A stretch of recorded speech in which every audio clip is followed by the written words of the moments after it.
We are live now on Facebook, so it's great to welcome you all, and I hope all is fine. Together now, we as an Architecture Society, and my name is Alexander Sventon, and together with Irina Temchus, we event for the students, professionals from all around the world. We see here Greece, Romania, Belgium, Bangkok, Poland. So whole world is here with us. It's a great pleasure to have you all. And I would like you to introduce to you MVRDV office, which was founded in 1993 in Rotterdam, Netherlands. And they collaborate and research-based design approach involves working very closely with clients, especially for the users. And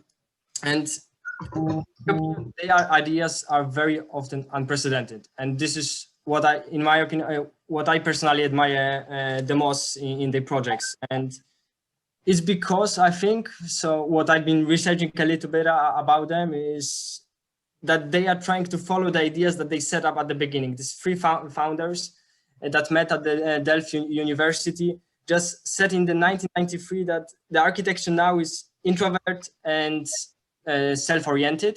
And I think that was really a good descriptions, and especially that they wanted to create something more communicative and more understandable for people. And person responsible now, who is kind of for creating this public image of a different office and why it is in commas, why it is so famous, and also for its comprehensions, is our guest speaker.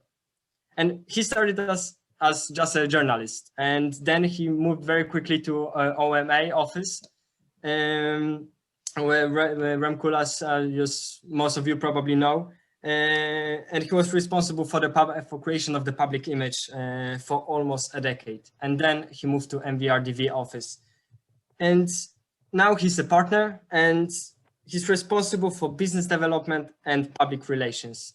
And it's a great pleasure and it's a great honor to welcome Jan Knikker from MVRDV office. The floor is yours. Hi there, good evening. And I'm really impressed that you have so many people, and also people from Georgia and Bucharest. I thought it was all going to be Coventry, also great, but it's very international. Wonderful. Let me share my screen with you.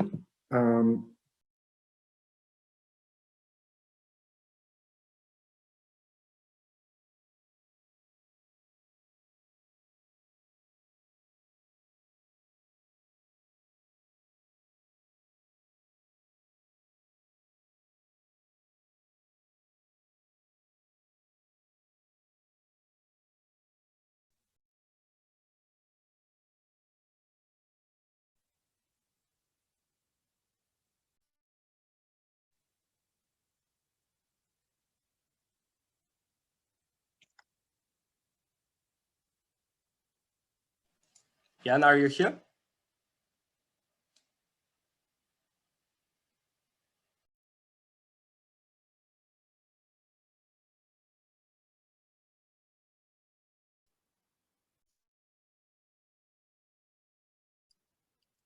Alex, I can't see, it's Catherine here. I can't see Jan in the list.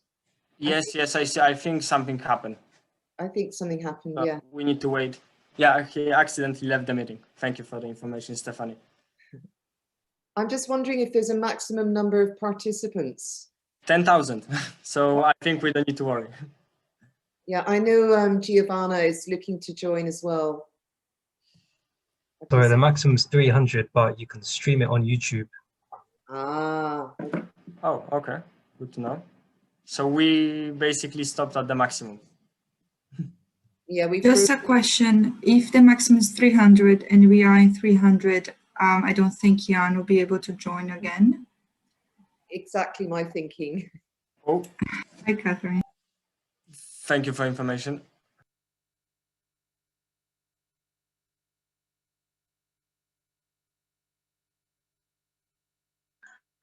Well, it happened that, I don't know, he can't join back because of the maximum capacity of the meeting. So can we change that? Yes, I'm back. Ah, perfect. Sorry Alright. about that. Sometimes things go wrong. Let me see whether I can share my screen now. Oh, okay. Yes. So, does it I'm making work? you host now. Okay. Great. Thank you so much. You can come back. Don't worry. I'm great. Great. That I'm back. Right. I wanted to talk to you a little bit about MVRDV, of course, and what we how we are trying to participate. Just to briefly introduce us, we work all over the world. In the meantime, we have worked on 1,200 projects on 6 continents. We have 280 people. Many of them are quite young, which is also nice. It has a good dynamic. And we have become famous already in the beginning of our career. I wasn't there yet, but we worked on social housing. Social housing we started with because we felt it was very important to provide homes, and we do that until today. Also today, we work on social housing, and we will probably never stop doing it because providing homes is, in our idea, one of the most, if you want, the most basic or elemental duties of architecture. And you perhaps know these cantilevered flats on the north side filled with elderly citizens, not so scared. We learned to make social housing look very high-end, as you can see here in Amsterdam. Also, this is a social housing project, but it looks perhaps more like it could be in Miami.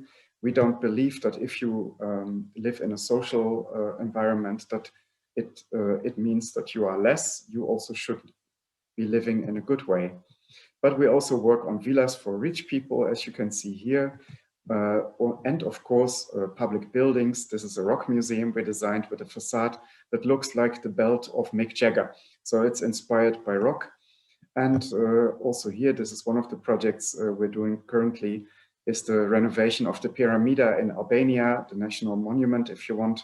What we saw there is that people have occupied it and that they walk upstairs and it's very dangerous, and we want to make this more accessible also for wheelchairs, but there will be lots of stairs and an elevator to the roof in the future so that the people of Albania also in the future will have full access to this monument. In terms of scale, we work on every scale from a vase to an entire city or landscape.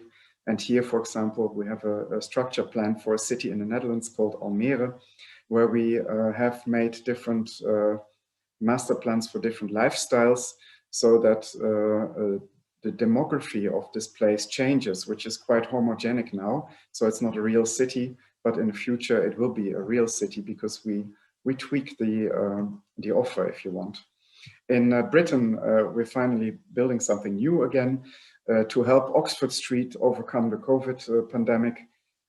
It's quite dire there. We will be building this mountain at Marble Arch, and I hope somewhere in this summer you can go there and visit it and climb the mountain and look over the roofs of London.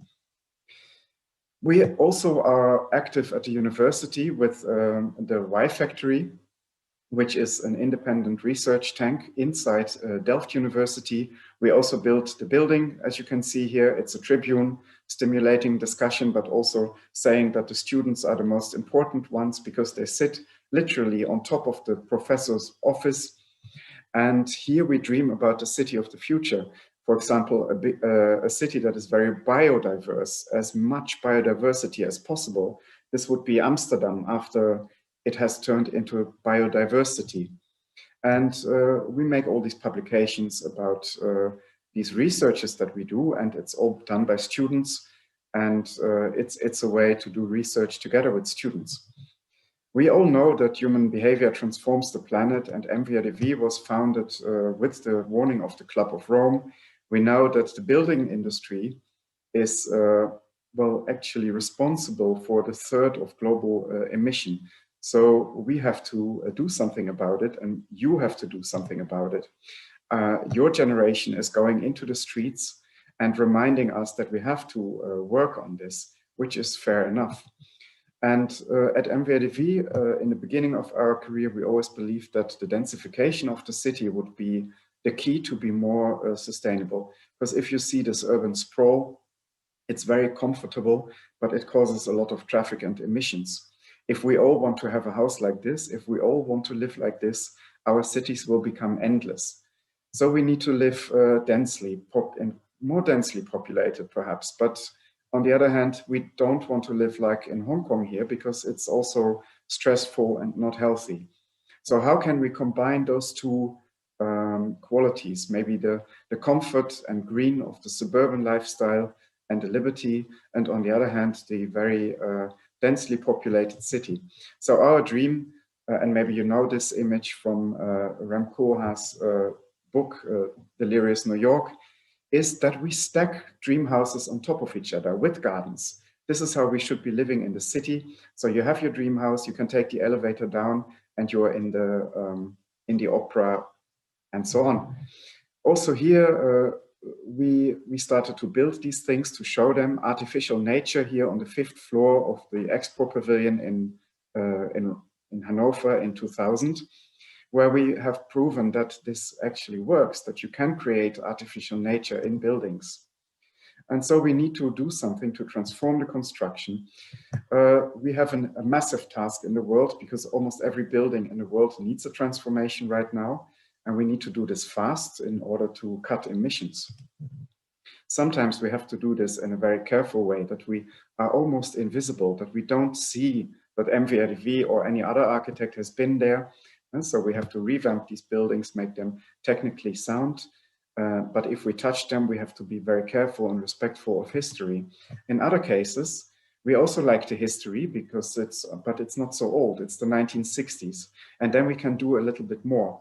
So when we were asked to demolish this building in the port of Gothenburg in Sweden, we said, but we like the building, we would like to keep it, but it's too small. So why don't we make it bigger, enlarge it?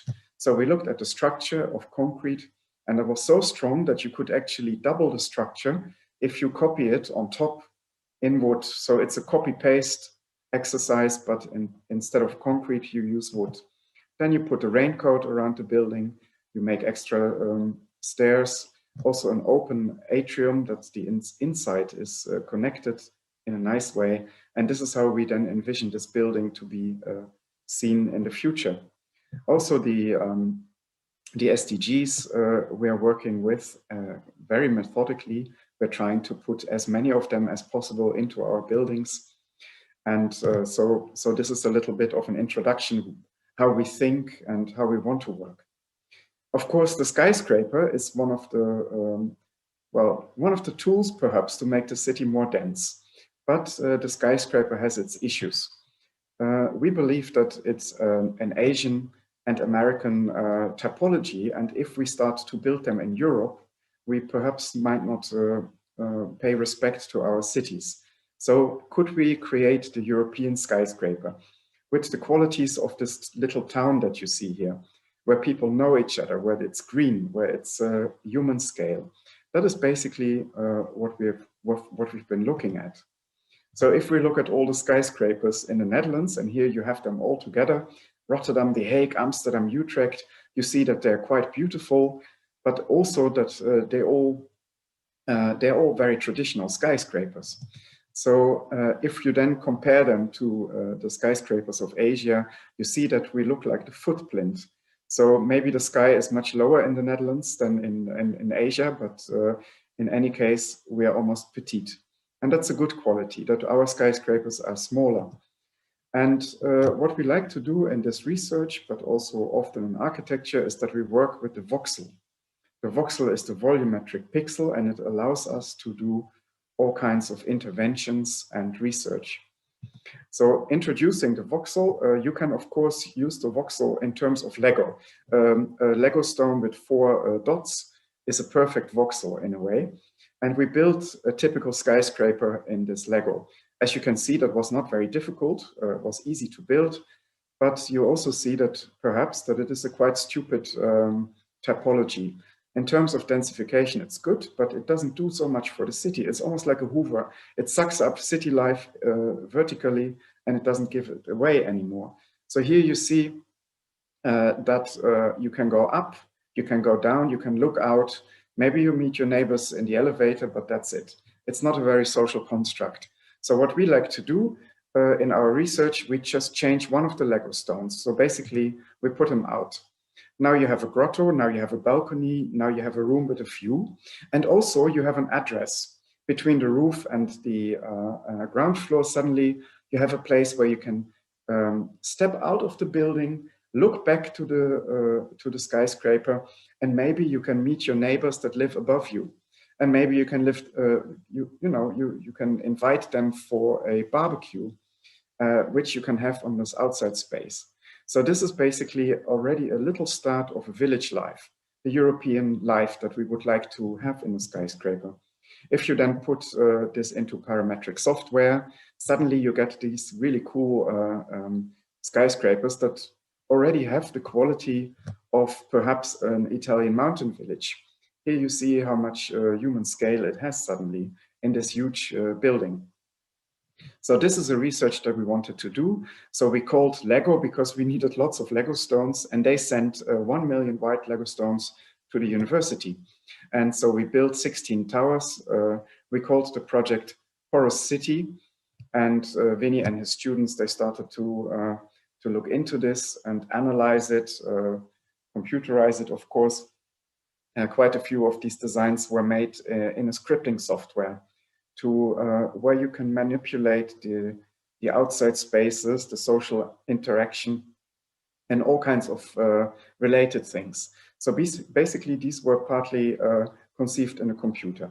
So that was very nice. They have now moved to the Centre Pompidou in Paris, where you could hopefully see them after the COVID pandemic.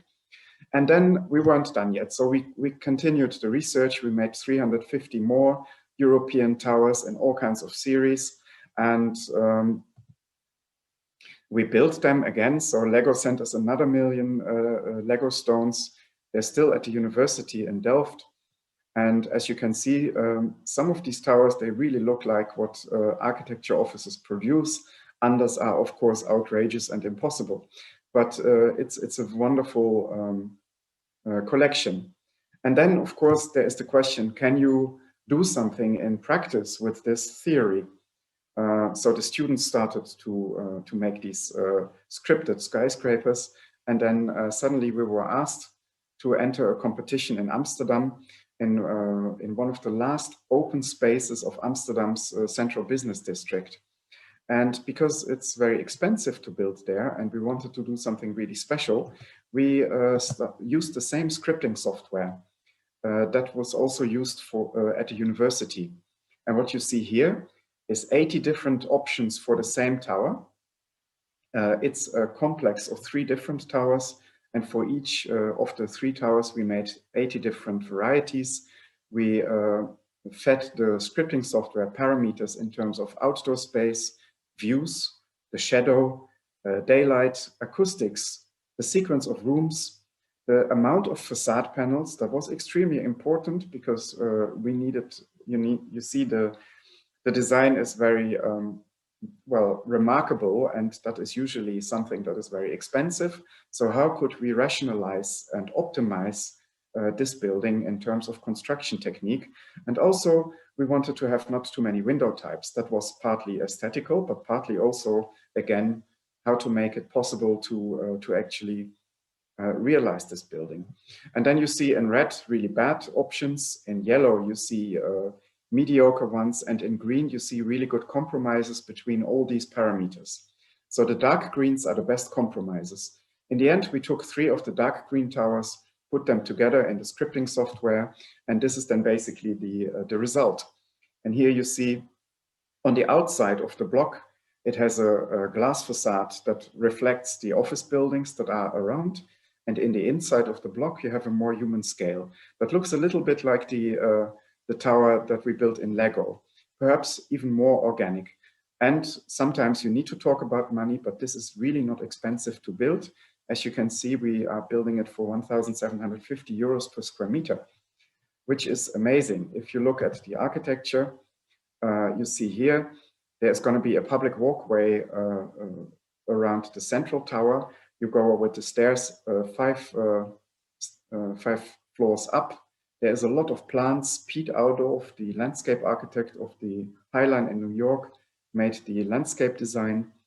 And the lower floor will be, of course, some shops. There will be a museum, bars and restaurants. And then we will have 5 floors of offices for a tech company. And then on top, there will be apartments. So this entire building is going to be like a small city in itself, a real mixed use. But the most important thing for us is that you have this lifestyle, this suburban lifestyle, overlooking Amsterdam, that you can get to know your neighbors, not only from your own tower, but also from the tower on the other side. So that is the dream. And funnily enough, this dream is going to be realized without changes to the initial concept design. We actually are realizing this together with edge technologies. And here you see already the glass facade, which looks really like an office building, but on the inside also the more organic human scale facades are popping up. So it's really nice. We're trying to do this a lot, also perhaps in more rational towers like you see here in Rotterdam.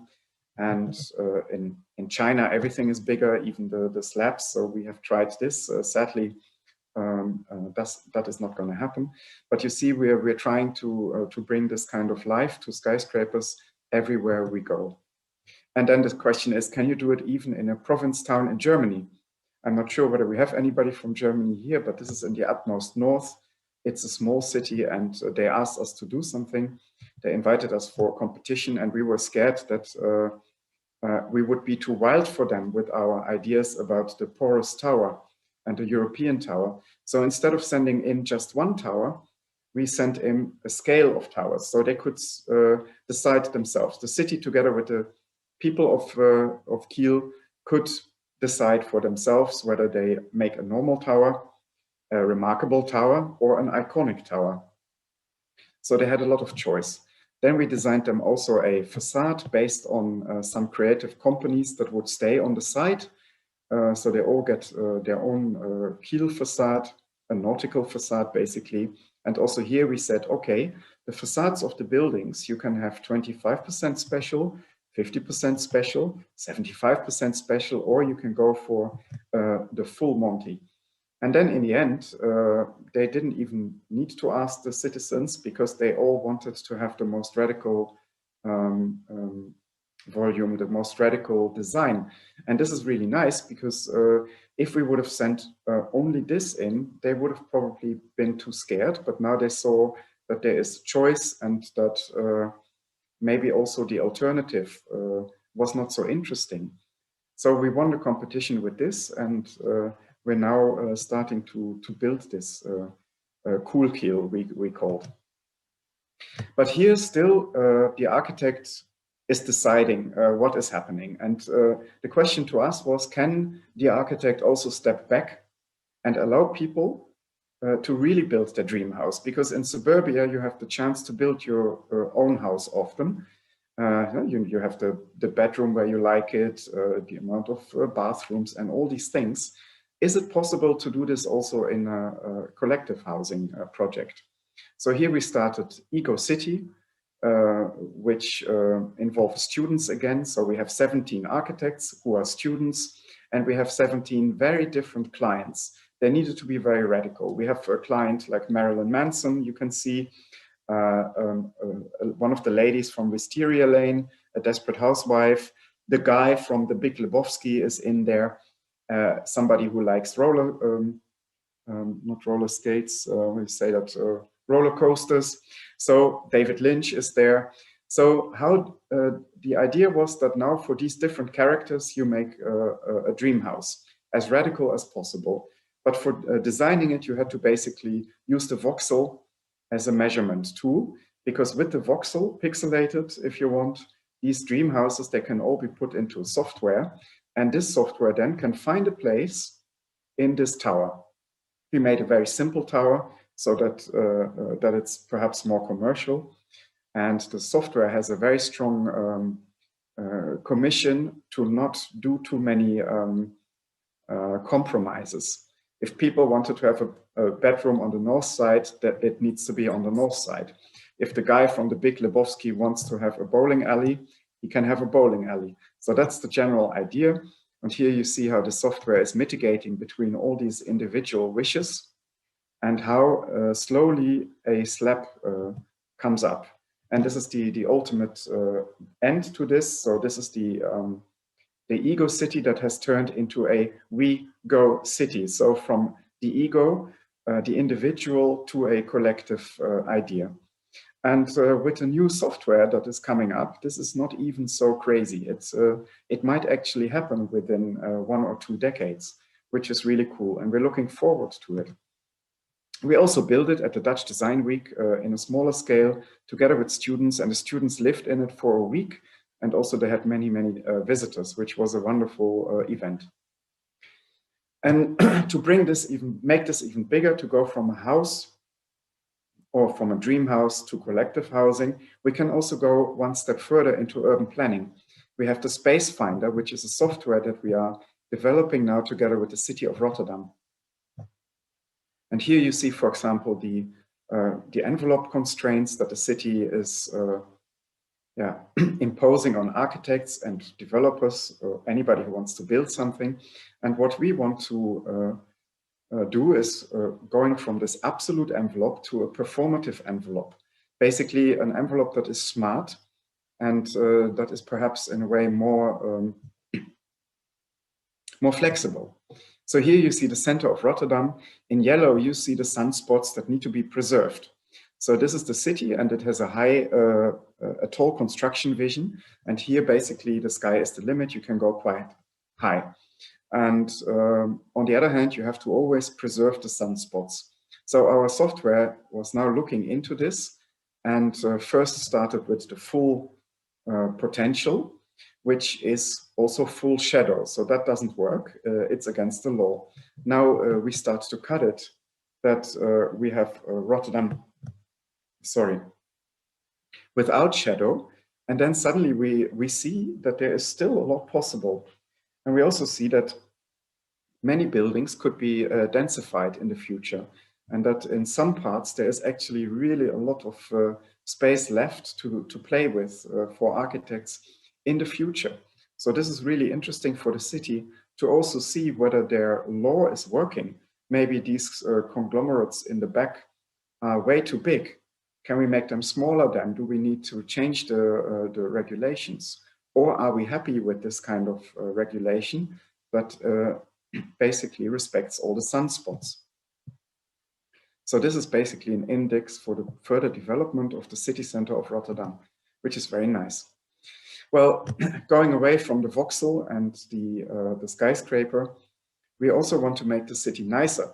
And it is very important that we look into the way that we use the city. And of course, the city today is a lot about using it with the car. So is there also something we can do? I'll take you to The Hague. This is very close to where I am at the moment. This is a neighborhood that was very old, 400 years old, but it was demolished for a large part in the 1960s and 70s and 80s. And still they're demolishing, they still haven't learned, because they wanted to have a modern center, they wanted to have more space for the car. So they got all these picturesque old houses and they demolished them. And then they built a big motorway through the inner city. Can you imagine? That is really something that the city did to itself. There was a lot of self-mutilation. So we went from this kind of urban environment, which is of course very quaint and Dutch. And today it looks like this. You see the motorway and big buildings, social housing as well, which is good. And then you have this port, which was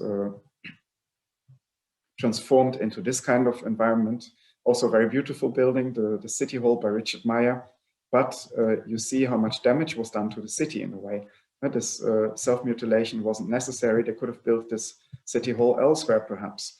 Or here you see there are lots of cars, and what we want to do in the future, and we do this not as architects alone, but with the people that live there. Basically, it's a neighborhood initiative. It comes bottom up. So we want to bring back the canals that are lost. And these canals, they will offer a lot of improvement in terms of life quality, but also water buffer, in terms of sustainability, biodiversity, and everything is going to be better. Even the sound level in the city will be better. So just by bringing back the water, not a really expensive operation, it will cost around 30 million euro for one of the canals. And then you have restored the city perhaps for quite a bit.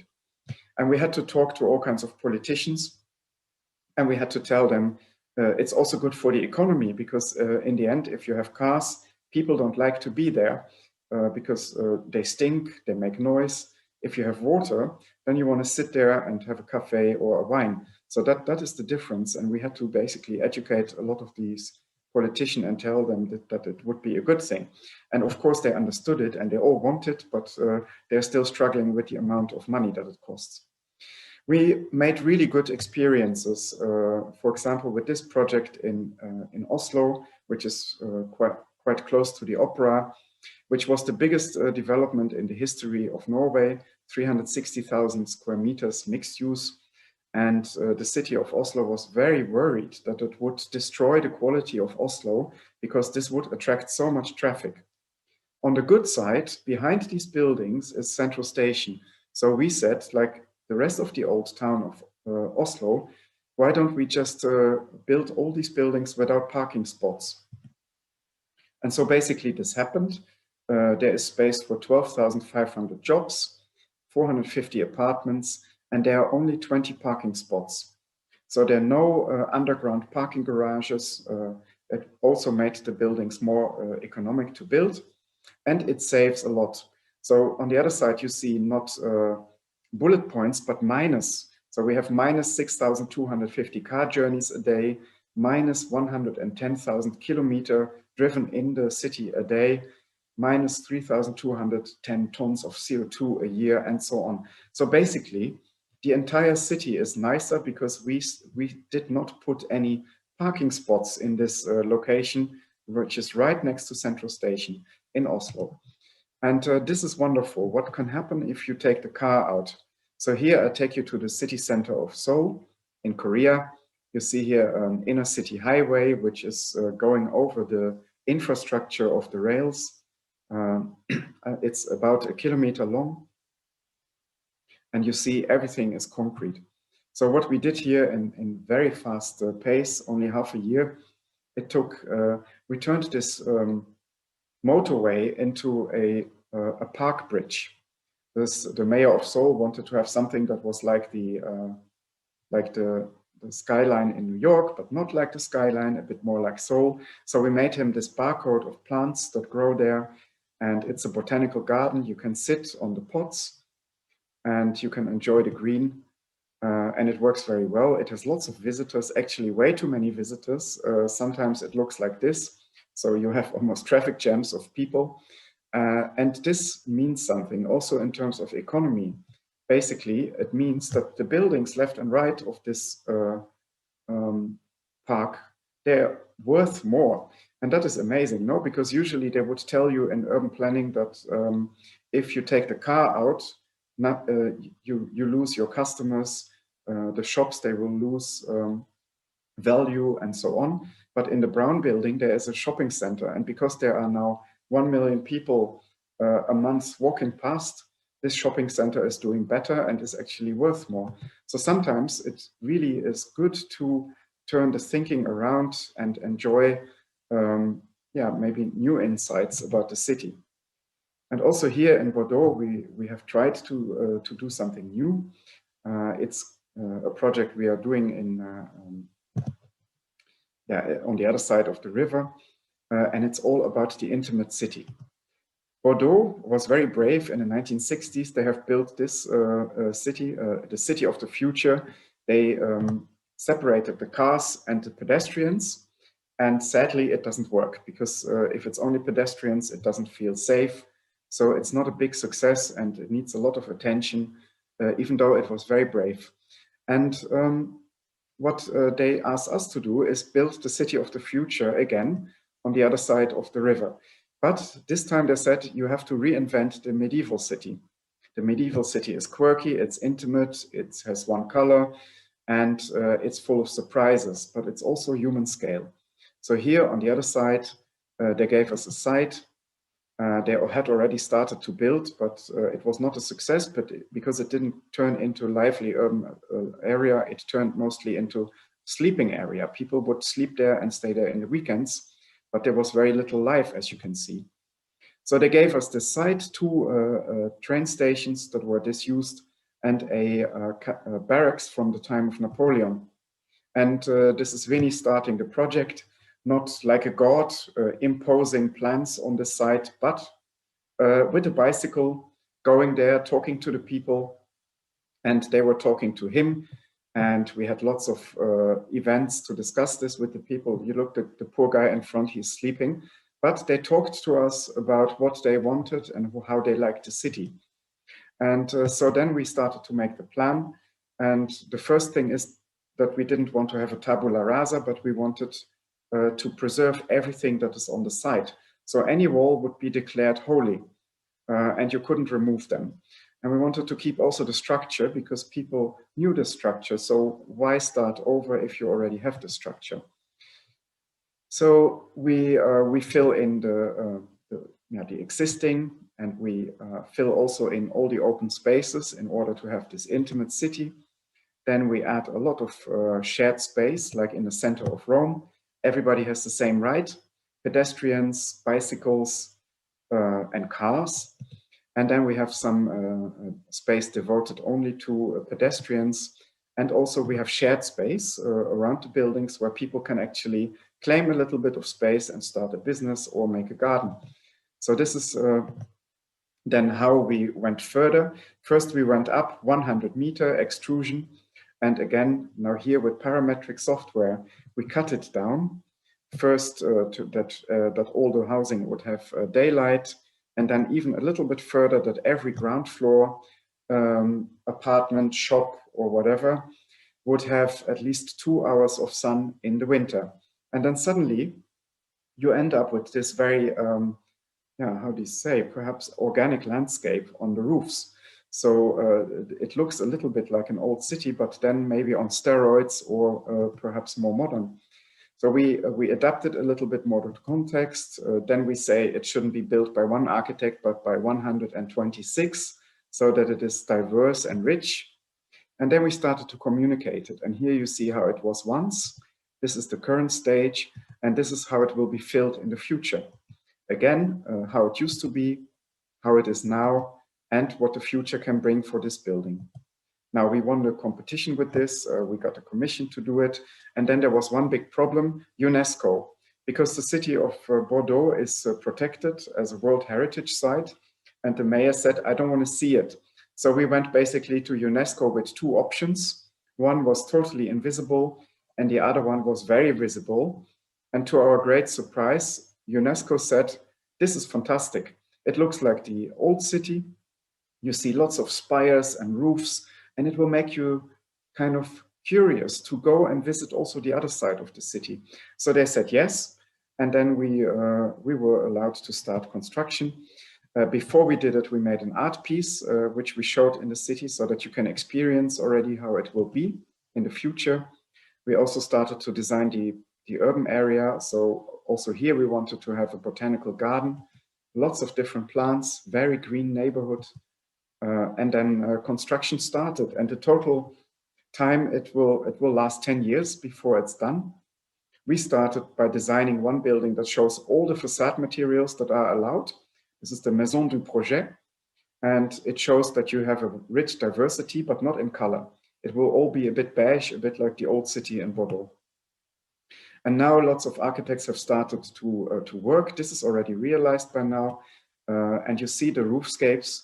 They need to be filled. They cannot cut them away for economical reasons. They have to absolutely fill them. 45% of everything is going to be affordable housing. So it's also a really good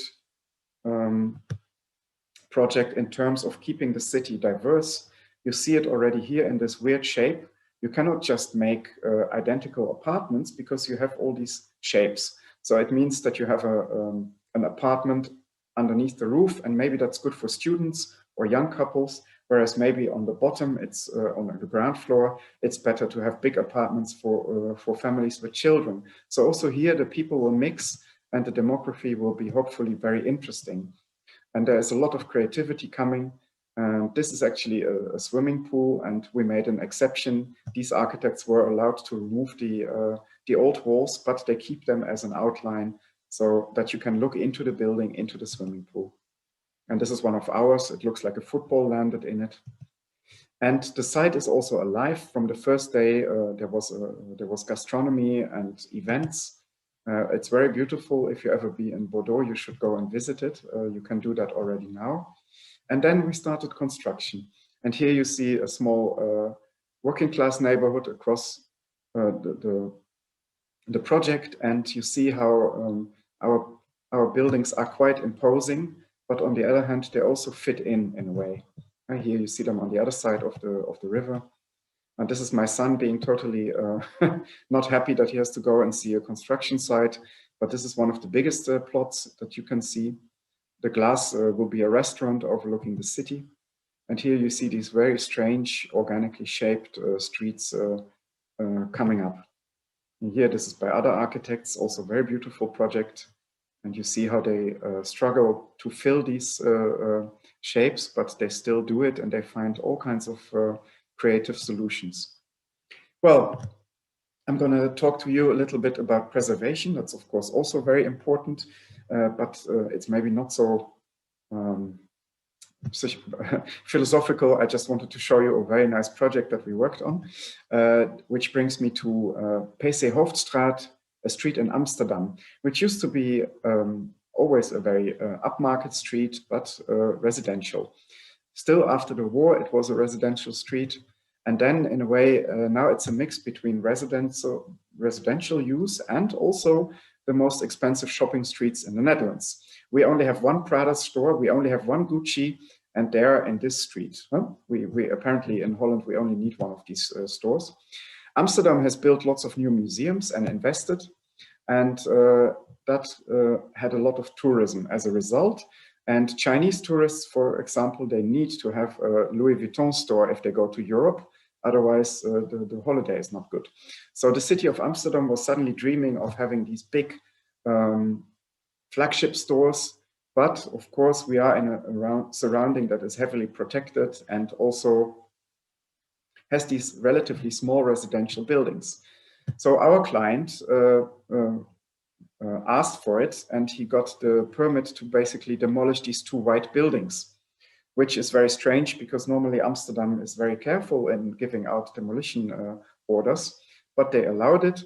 He started to demolish it while he had the permit, and then he had trouble to do something back. He owns quite a few shops in the street, and he wanted to do something really good back. And all the architects he asked, they made him something vernacular, but he wasn't so happy. So when he came to us, we said, why don't you just build it back? Replicate the facade, and then you haven't done any damage. And he liked the idea, but it was too small, the building. And we said, why don't you stretch it?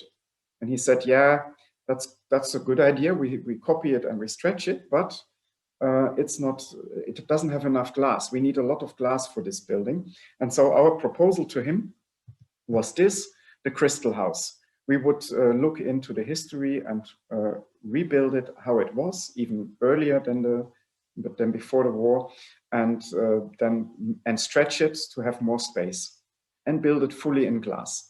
So he liked it, and together we went to the city of Amsterdam, and the city of Amsterdam said, no, we cannot do this because we have a city regulation that the buildings need to be in brick.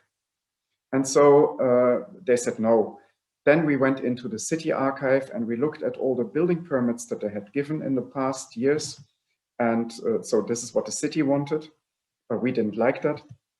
And so we looked into the building permits. And what you see here is one of them. And we calculated the amount of brick, 36% here you see. And here, this was very interesting. That was also a vernacular building that they had allowed, and that was 16%. Now we're talking. So basically, we made a catalog of all these buildings, went back to the city and said, we have an idea. We will apply the same rules to our building. And so basically this is the compromise. We have a bit of brick facade and the rest is a glass facade. So the city said yes to this. It was a very strong argument. They liked it. And then we had a problem because we didn't know how to build it.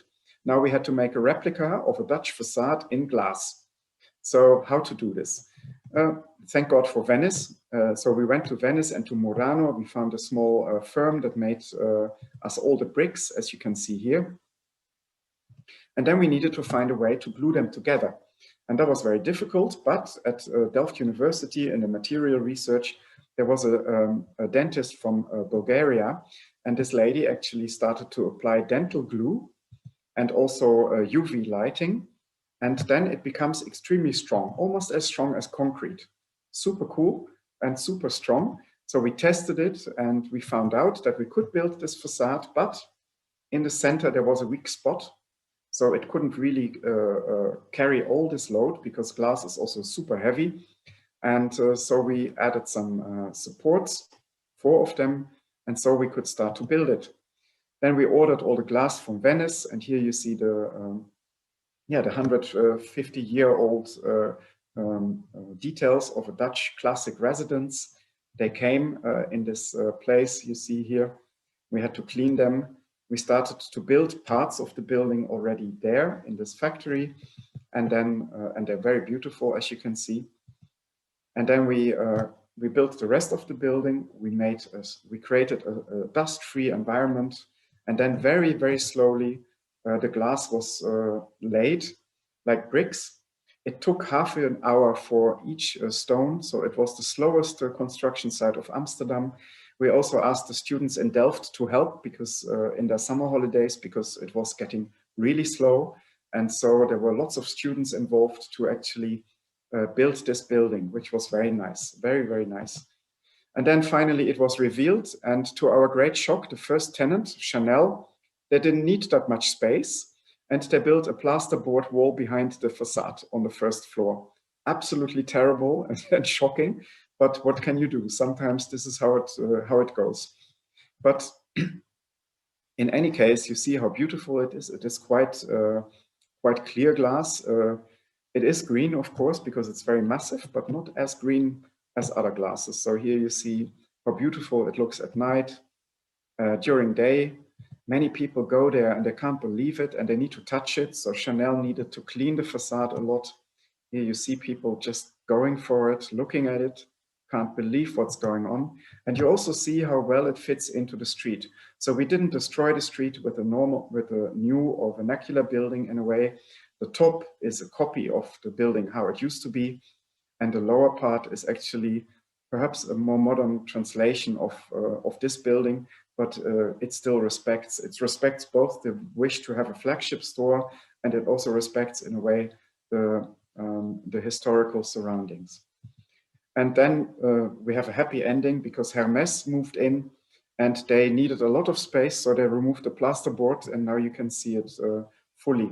So if you go to Amsterdam, wear something expensive and try to go into this because they don't let anybody in there. You need to be kind of looking like an Hermès client and then you can go and see it, and it's a really nice experience. Yes, I will take you to Rotterdam, our hometown, which was a medieval trading city, very nice. During the Golden Century, it became bigger and bigger. And then it shares a history with Coventry. It was destroyed by Hitler. And in red, you see where the market area used to be in the city center, right next to the High Line. And this is where we worked. It was rebuilt after the war very fast, and Rotterdam is maybe now in the second phase of reconstruction. And they took out the train and they put it in a tunnel, and suddenly we had this huge square. And as you can see, there is very little life.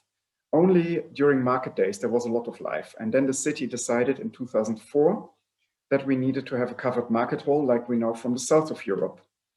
A developer from The Hague asked us to come and design it with him to go into the competition.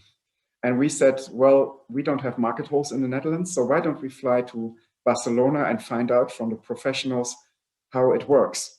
What we first learned is that you can make food look fantastic. We also learned that a market hall and a supermarket go well together. We learned that if you close the market, you close the neighborhood. So our market hall needed to be open much longer. And we also learned that we are Dutch people and we wanted to be, you know, organized. We didn't like the low ceiling. We didn't like all the mess. We wanted this market hall to be cozy, but also have a very high ceiling that we don't feel claustrophobic.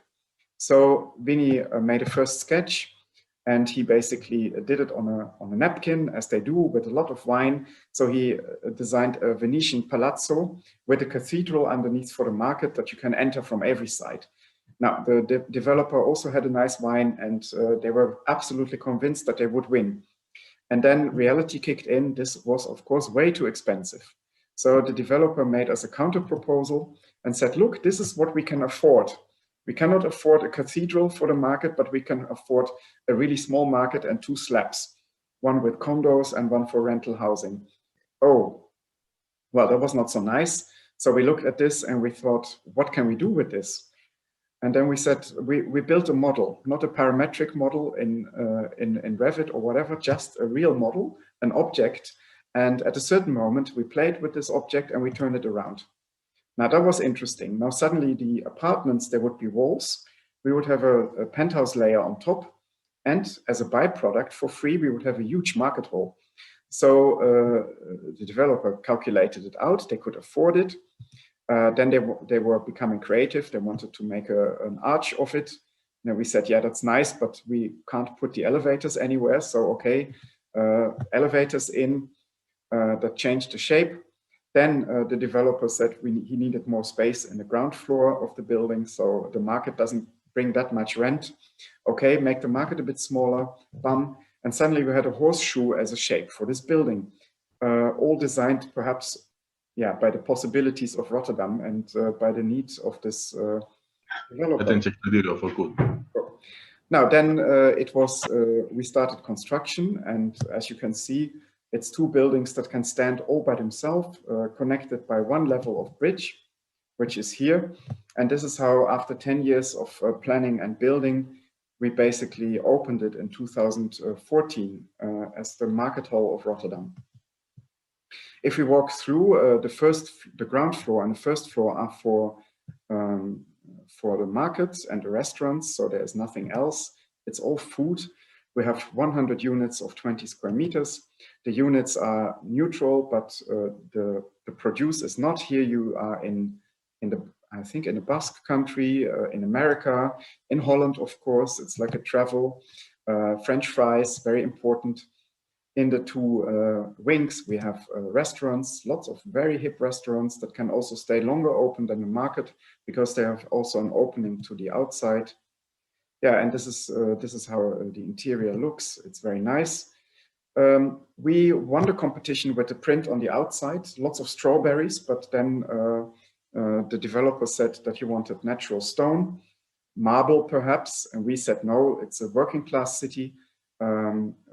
Maybe we use a different stone, a bit more butch, a bit more Rotterdam. And what we then did is we used the same stone that is on the street, the pavement of Rotterdam. It's a very beautiful granite. In that sense, the market hall would be almost like a fold in the city. And this is how we indeed also realized it. And what it also does, this more neutral exterior is a wonderful frame for the very colorful print inside. So you see the art piece much better. We needed to have an art piece. There was a competition between lots of artists, and this is in the end the winner, which is called Cornucopia. You see it here. All the things you can buy on the market fall down on you. This is the artist, Arno Koenen, and he made this wonderful piece. And we wanted it to be visible, and in that sense, for many reasons, we choose to not have double glazed facade, but a very simple facade, which doesn't reflect as much, and it also doesn't insulate. And that was not a problem. Here you see the facade, a very fine structure. It's steel cables in a grid, and they don't have a lot of structure. So it's a very elegant way, also not very expensive way to do it. And it works a bit like a tennis racket, basically, if there is a heavy storm that punches the building in the center, this facade can be pushed in 1 meter. This is how it works. We have steel cables, we have screws, and in between there is silicone. So the facade stays closed, but it's flexible. Underneath the facade, fresh air comes in, not filtered, just fresh air, and it leaves all by itself through the roof because the market is hot. In this way, we only have natural ventilation. We don't have heating, we don't have air conditioning. And downstairs is the secret of Market Hall, if you want, the deliveries. So if you live above a market at 4 o'clock in the night, the people will actually come with the goods. And now in Market Hall, this happens without any noise in the basement. We also have a supermarket because we believed that not many people would come and visit the market. So we needed this place to have more visitors. And the supermarket is the only one who can approach with a lorry, and they have a special elevator, but they only do it during office hours. Then we have a huge parking garage, which serves the entire city center, and it makes it possible that all these 1,200 parking spots were removed from the surrounding of the Market Hall. And we have an inverted pyramid with escalators. You come in -4, you already see the daylight. You can look up, you see the art piece, you go up in the history of Rotterdam. This is a museum where the things that were found during the excavation of the parking garage are exhibited. Also here, no air conditioning. They are changed a lot, and it's an official museum. Then you see here on top in the arch, we have 128 apartments, 6 cores. Per core, we have 4 apartments. They all have, of course, windows to the outside and balconies, but 2 of these 4 apartments also have windows to the Market Hall. So here you see the outside, and here you see the dream. You would open the window, you would lower the bucket with €2, and you would collect the fish. Sadly, for insurance reasons, that was not possible, but you can see it. It's triple glass. You cannot hear the market, but you cannot smell it, but you can see it. It's like a silent movie. It's very pretty. The apartments, they were free to furbished by the people who bought them. So they were delivered without interior walls if they wanted to, so they could realize their own dream. And the further you go up, the more the wall inclines. Half of the apartments is social housing, and this is one of the social flats. It's almost on the top, and they are like in an inverted attic looking down. And then, of course, we have 1 layer of penthouse apartments on top. Very light, very big apartments. Here's Nicole with her dog. And you see, if you walk up the stairs into the penthouse, you have you see into the Market Hall. You also have a patio that brings light into your flat because the flats are quite deep. And here's a couple in their small patio on top of a glass. You can stand on the glass. You can look down into the Market Hall. For PR reasons, we use the baby to show that it's not scary and that it's perfectly safe. And well, this is how we made Market Hall. And then at that moment of construction, before we opened the building, the national television said that we have to come to Rotterdam because the city that has normally 350,000 tourists a year would probably have, because of this building, 400,000. Now, then we got the Queen to open the building because we thought 50,000 tourists, wow, maybe the Queen can open it. And we learned from television that she would come. So Maxima, the Queen of the Netherlands, came. She sat next to the architect, the artists, the mayor. Everybody had fun. We were singing for the Queen. She opened the Market Hall with a pumpkin, and it was very nice. These are our clients, very, very happy with us. And then on the other side of the building, you see the basically the people of Rotterdam wanting to come in. They had to wait 10 years for this building. The Queen left, the people came in, all the escalators, all the doors broke. And then we had an enormous amount of press, 800 articles, and that led to having 8 million visitors a year. Of course, last year, there was a little bit less. Market Hall is still open in COVID times, but yeah, we're extremely happy. And it meant also that Rotterdam didn't have 400,000 visitors a year, but basically 4 million a year.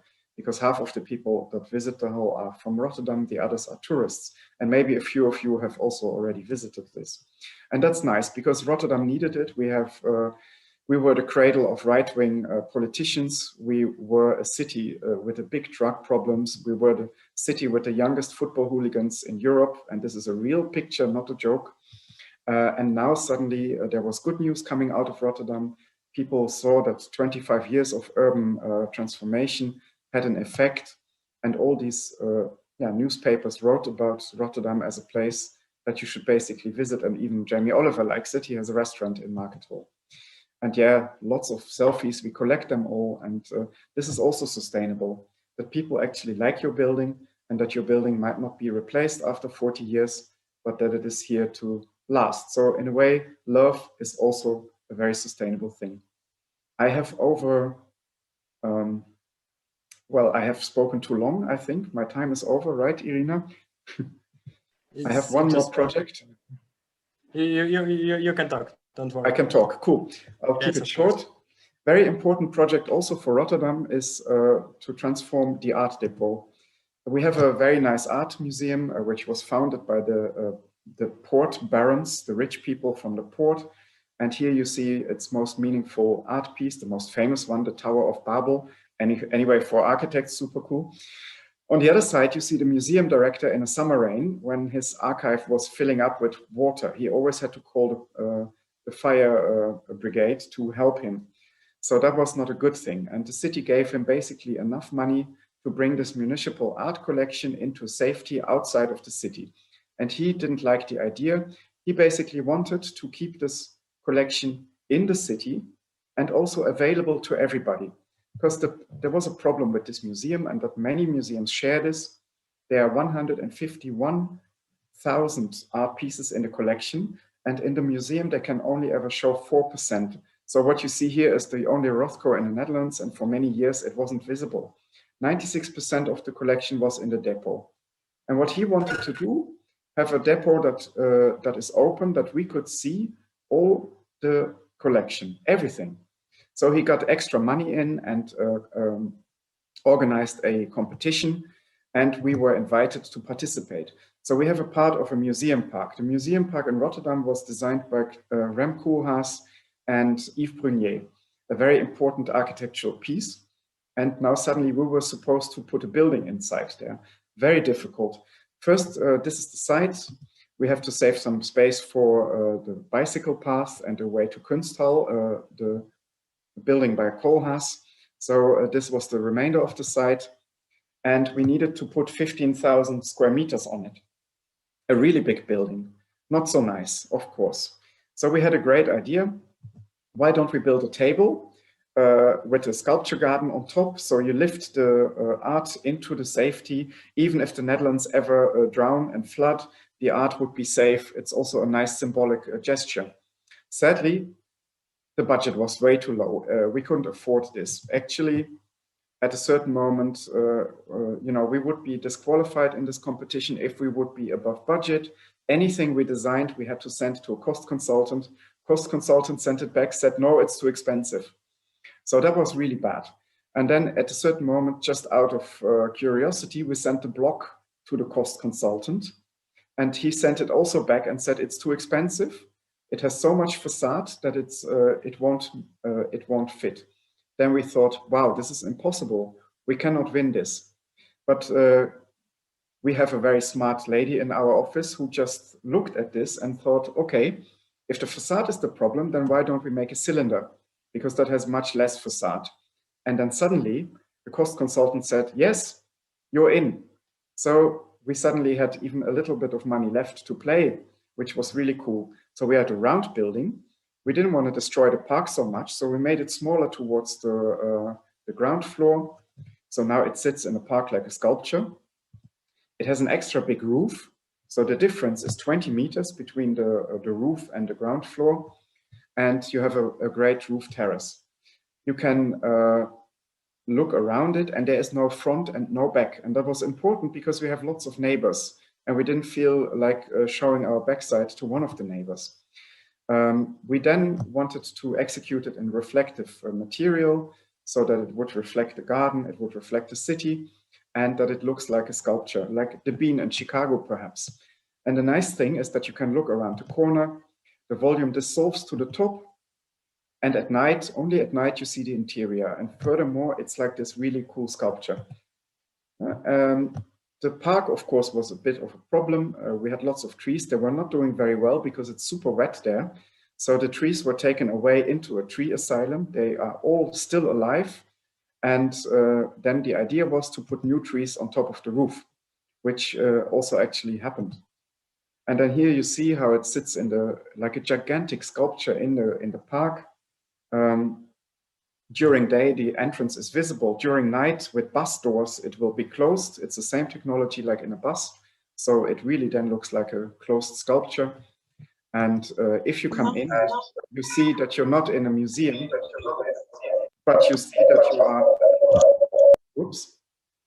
So you see that you're not in a museum, but you see that you're in an art depot. There's already a lot of art looking at you. The atrium is filled with art objects. You can also visit the art already online, and then you make an appointment with an art object, a date or a rendezvous with an art piece. And then you can, for example, go with a tour into the most precious depots, like here. 14 people are allowed in for 11 minutes. They have to be dry so that the air quality doesn't go down. And here, this guide can tell you all about this one art piece that you wanted to see. So this is possible, but you can also go in there spontaneously. The building has 5 different climate zones, and everything is accessible to the public. 95% of the building is open to the public. Only the quarantine and the security are closed off.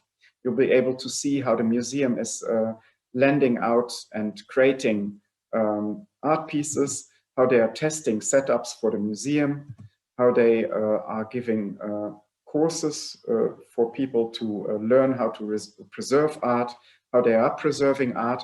And it's very interesting because the people that work in the depot, they suddenly become very public. They used to be in the backside of the museum and in the back house, if you want, or backstage. And now suddenly they are on stage and they have to deal with the visitors, which for them is going to be very challenging and new, and I hope also very exciting. On the roof, we have a restaurant that is freely accessible and also a sculpture garden with birch trees because they can stand very well in the Dutch wind. On this height, there is a lot of wind. And this is how we won the competition. Then we started to build it in very strong concrete. You can hammer it with an electric hammer for 5 minutes and it won't be destroyed at all. And then on the top, we work with prefab panels. So in order to keep the costs down. And then you see there is a layer of insulation, and on top of the insulation, there will be the reflective mirrors. And this was a really cool moment when we saw the sun coming up on the wrong side. So basically, instead of in the east, you look west and then you still see the sun coming up. And this is what you can now experience in Rotterdam. Recently, we completed it technically. We gave it to the museum. Look, the building is done. And now the museum needs to wait half a year for the air conditioning to work well. And then they need half a year to move in with the 150,000 art pieces. The roof is already green. Yeah, and this is how we built it and how it's actually going to be opened, hopefully in October, if all the art is inside. And that was the last slide. Thank you for your patience. And if you can stay in touch somehow with MVRDV. In any case, I would have loved to be there live with you, and but I don't know. Maybe we have time for questions, but we are over time. It was a pleasure. We can listen and listen. That's fascinating. I mean, finding out what's behind the science is usually really, really amazing. So thank you so much for this adventure, actually, because you help us to travel a little bit and to go to Netherlands to see different cities, different contexts. That's amazing. Thank you so much for this experience. Well, thanks for having me, and it was a great pleasure. But if we could say, can we stay a little bit longer to answer questions? Yeah. So it's gonna begin the Q&A session for a while. So yes, please. All right. Should we start? Yes. Yeah, of course. If you don't mind, I would like to ask maybe the first questions just to get into the conversation mode. So you are presenting, numerous projects that each of them basically is radical in some way. That you push these boundaries, yeah, that were set, I don't know, or by politicians or by government or the authorities. And do you, I don't know, try to introduce something new, or do you try to encourage others to do something new, or maybe force them to do something new? Well, we don't do new things for the sake of doing new things, but we want to have really good solutions. We are kind of problem solvers. And if you combine this with our ambitions to be social, to be green, to be good on all these other things, we have a lot of ambitions that we want to put into these buildings. Then, yeah, you get these solutions. Like I showed with the depot, there was a real problem of the budget, of the location. There was a lot of protest against the building, and we had to put it all together into this design. And then suddenly you see that the design is quite unique because it addresses this all these different issues. Thank you. It was also kind of introduction to the questions from people, and maybe I think the first one comes from Master. We will select a few questions because I don't think we have the time permitted to answer to all of them. So yes, please, Alex. Yeah. So the first one, it is how to actually convince local authority, and especially in Asia, if you may relate any relevant examples for the matter of radical design in buildings. Well, I think your storyline must be very, very clear, and it must be very convincing. And that is also, maybe you remember how I showed this little almost cartoon. We have a box, then it's a cylinder, then we make the top smaller, then we make the top, the bottom smaller, the top bigger, and so on. So we're trying all kinds of things to basically explain very complex things like architecture to our clients, to the city council, and so on, in a very, very simple way, almost childlike, so that they understand this kind of architecture and that they can support it. This is super important. I mean, a lot of your work as architects is to convince people that your design is the right one. And the better you do this, the more of your designs you will be able to realize. It starts already with if you build a private family's house, you also need to convince them that the living room that you designed for them is the best kind of living room for them. So maybe you have made a research into the way that they live. And then you say, your kids are always on the screens, so maybe we have this corner for them, and then for you we have this televisions, and that if you have these kind of arguments, then you actually are able to get a lot of support. It's really not rocket science. It's very simple in a way. It's very difficult to do it and to convince people, but the method as such, that you find good arguments, is not very difficult. Do you talk very often about money? In that case, I don't know if we can talk about this, but briefly. No, we hate to talk about money. Of course. But it's of course one of the parameters that is always there. And it's very important that it doesn't become the only parameter that you can deal with, because you still want to be green, you want to be social, you want to have remarkable architecture, and so on. So the money is in a way you have to max out the possible budget, work with it in a very good way. And of course, sometimes we are over budget and we're trying. So we make something that is so cool, hoping that the client will come with us and perhaps spend a little bit more. And it works quite often. In many cases, it also doesn't work, and then we have to redesign it, and we have to cut the budget, which is always a bit depressing if that happens. Of course, we want to make good architecture, good urban planning, and so the money is a bit of an issue always. Unfortunately, yes. I think that's for sure that's the truth. And also kind of the question coming from Christina talks about it, like, can design contribute in order for social housing to increase its value over time? Of course, I think social housing is extremely important. If you don't want to have a revolution, you need more social housing. It's very simple. If you don't want to have populist parties, you need more social housing.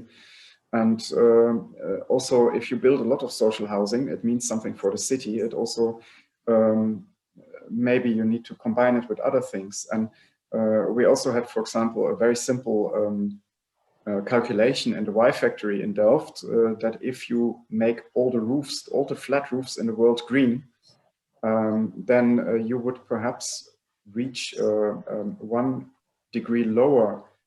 So that's a lot. That's almost half of what we need to do. So if you, with even one social housing project, you can participate in many good things. You can improve the society. You can improve the climate, and so on. So the more of these things you put together, the better basically your building will be for the planet. And do you think, like, really that the social housing should be, or maybe it is already, a kind of main points of interest nowadays? Should we maybe, focus less on the museums as China are doing right now, if I'm not wrong? As the president said a few years ago, that it's enough of the museums. We got storage to store art pieces. Now we need to focus on something different. Do you think I think he said it a bit step? different. No, he said that he doesn't want to have crazy buildings anymore, because in Shenzhen at the moment they are building one big public building after the other. So I think you need cultural buildings. They're super important for society. But at this moment, I think in almost any country in the world, we have a housing shortage. And that is not a good thing. We need to really do something about it. Okay. The questions from different purview in terms of software.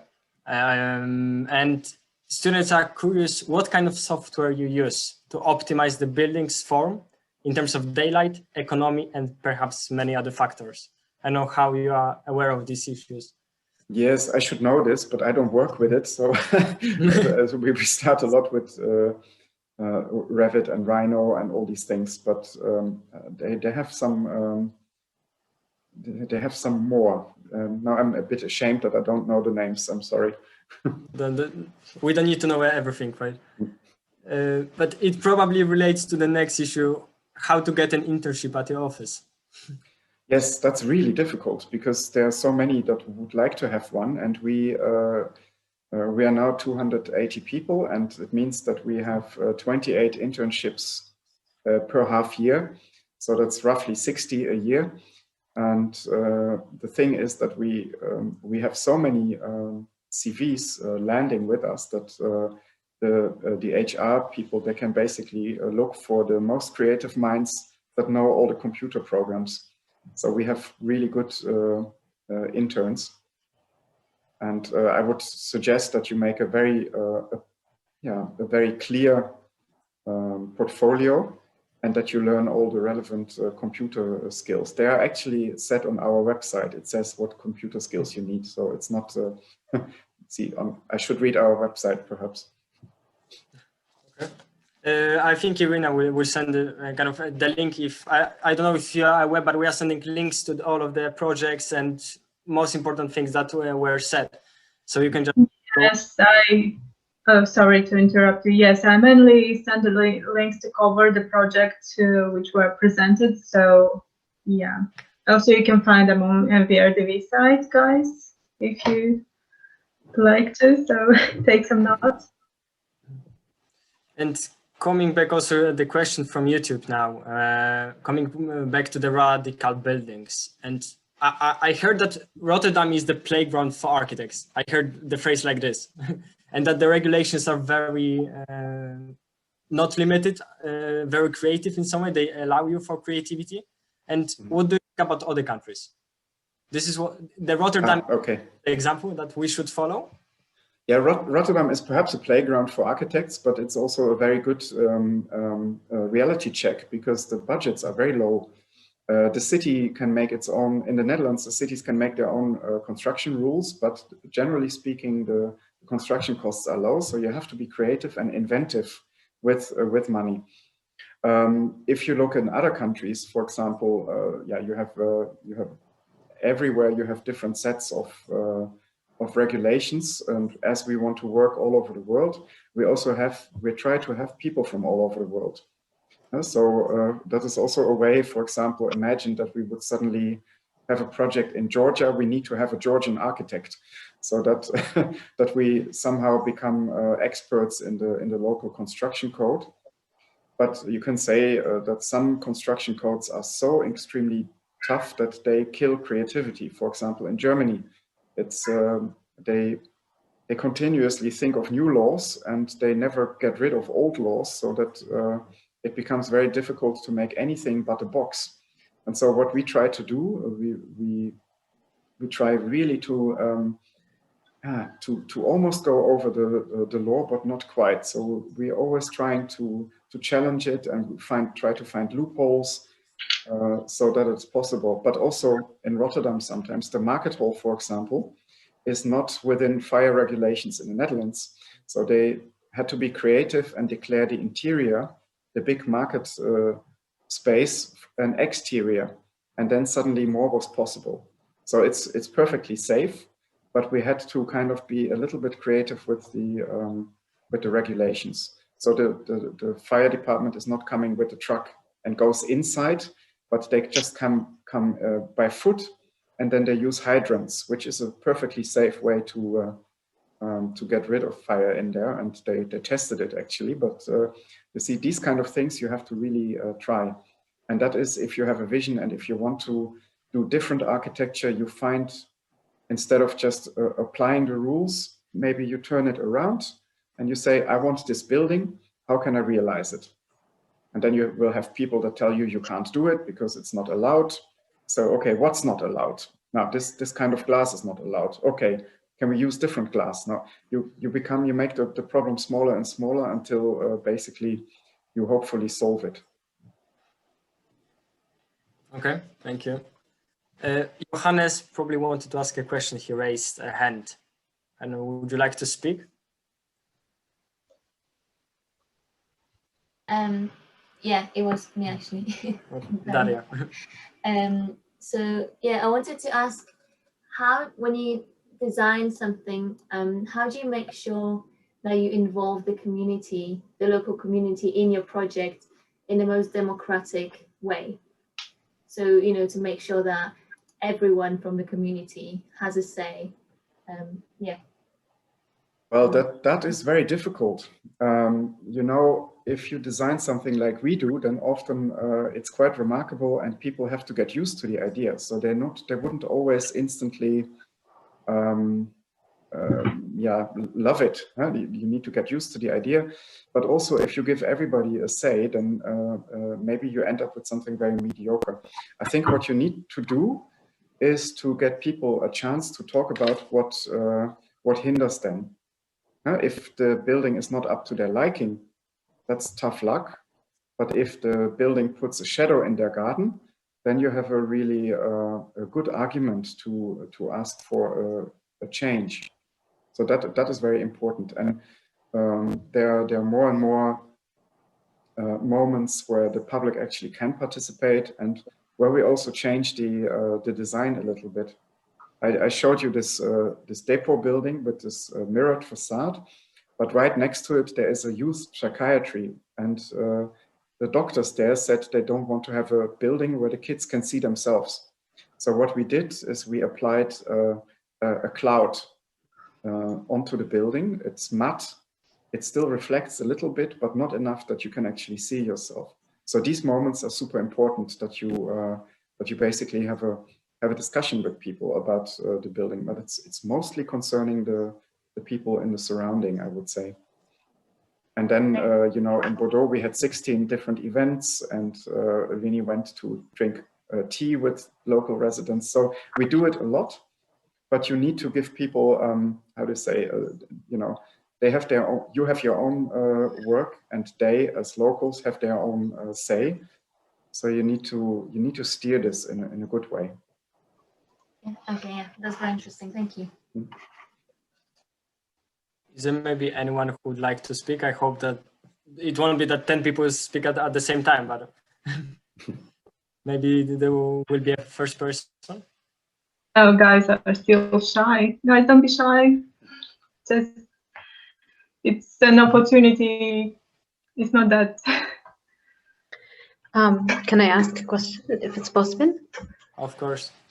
Yeah, hello, how are you? Thank you for this interesting presentation. I would like to ask, do you have a certain process, or do you have a certain strategy that you follow through in every project, or that kind of, let's say, covers all your projects as a whole, or has a certain similar, let's say, similarity or strategy between all the projects?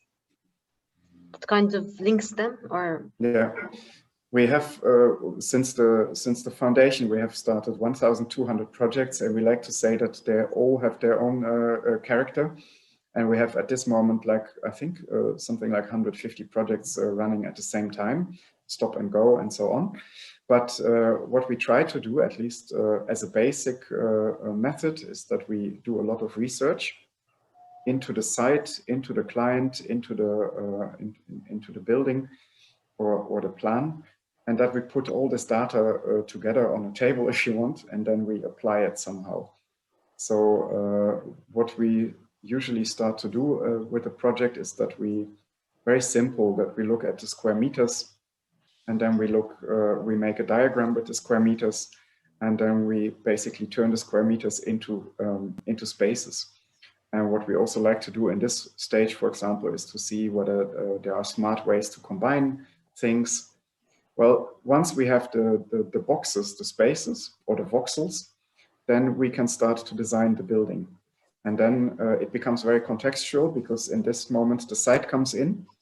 And so we drop the square meters onto the site, and we want to be always very contextual. I think all our buildings are, even though they look very different than the rest of the neighborhood, in terms of urban planning, they are super contextual. The entrance is always at the right spot, the views and so on, what it does to the rest of the surrounding. And what's maybe interesting, we work quite soon already in design. So it starts from the beginning. Now, of course, a lot is on a computer, but we also like to print out A4, horizontal A4s, and then we put them on the wall with the different designs. It's always in chapters. And then the team comes together in front of this wall with the printouts, and they start to draw together with, for example, Vinny, Jakob, or Natalie, or other partners. They start to draw onto the paper. Then the papers are actually scanned, thrown away, and this is the method. And then they go to the next. They work. Then they put it all up on the wall again. And this is how already the booklet for the client starts to emerge. From day one, in these chapters, first the chapter of the site is super long, and I don't know, that could be 50 pages, they're all discussed. And then in the real book, it might become only half a page or so. But this is the way. We also like to work with lots and lots of options. So we try to go through a lot of research to see which one is the best. And all this happens. So if you see this, I make it look very simple, or we had a box, then a cylinder. Now we tested so many things, and you can see them also in our archives. We have all these models still. Often they're being built, but more and more they're also just done on the computer, especially in COVID times. Yeah, but this is something we really miss at the moment, that we cannot print out paper and have meetings in front of the walls. So in order to have this and not destroy the walls in our office, we have a plaster with metal so that we can have all the paper attached to the wall with magnets.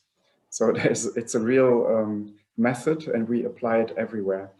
But so in a way, it also says that architecture is a very social process.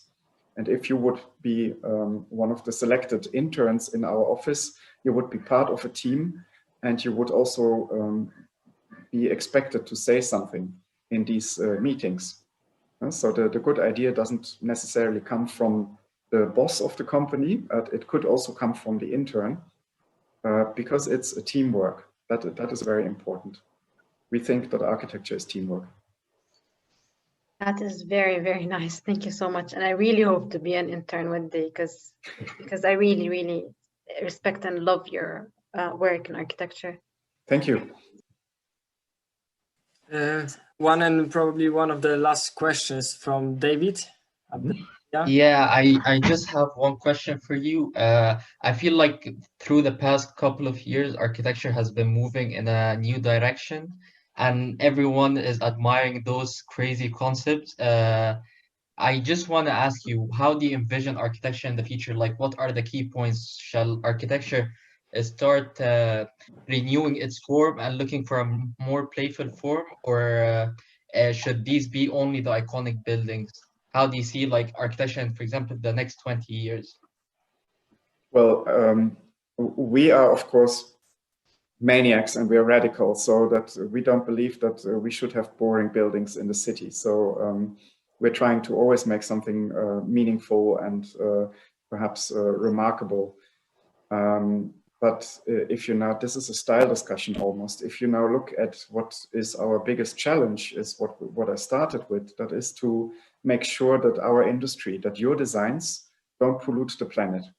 So this is really number one priority for everybody. We should create architecture and urban planning that is not actually part of the problem, but it's part of the solution. So I hope that we will reform architecture so that buildings will actually clean the air, that the construction materials are circular, and we're trying very hard to do it, and it's super difficult, huh?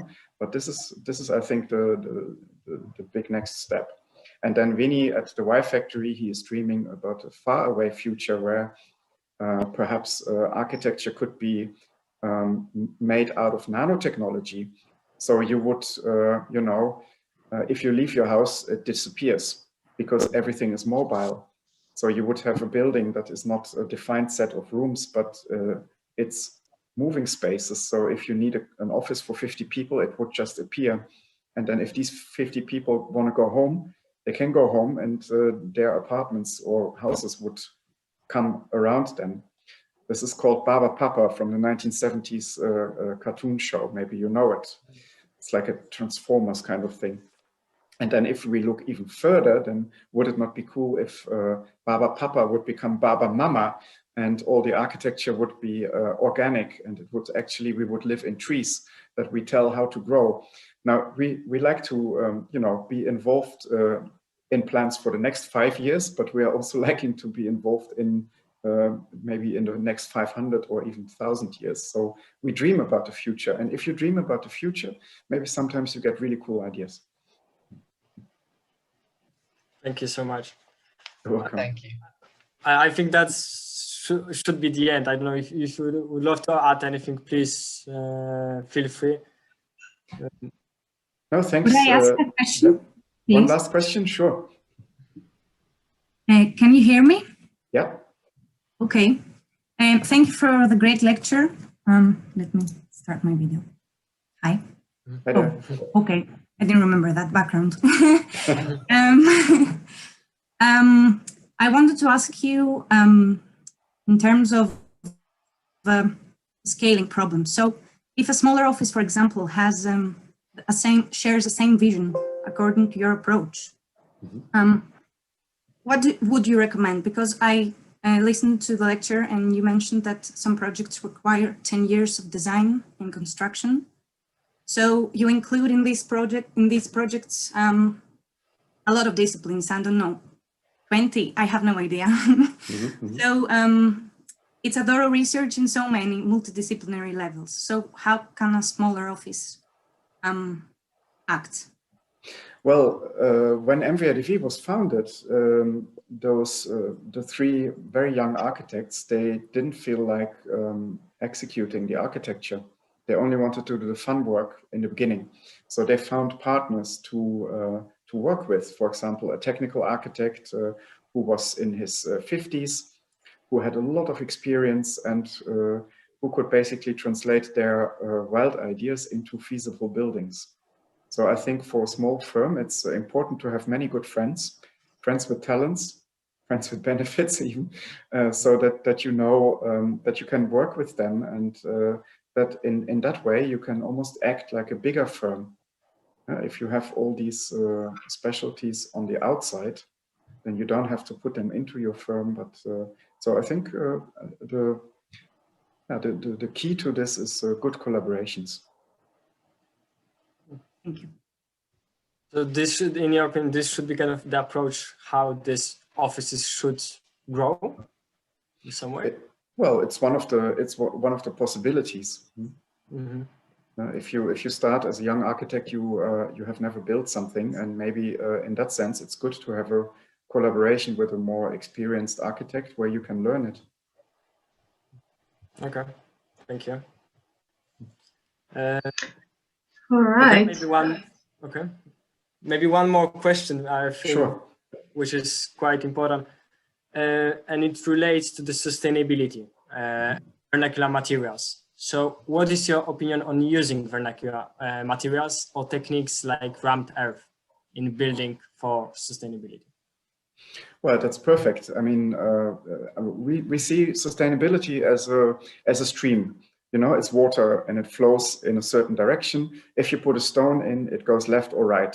So sustainability that can come with indeed vernacular materials like clay and straw. But it's very difficult to build a collective housing project with 500 apartments in a city area with this.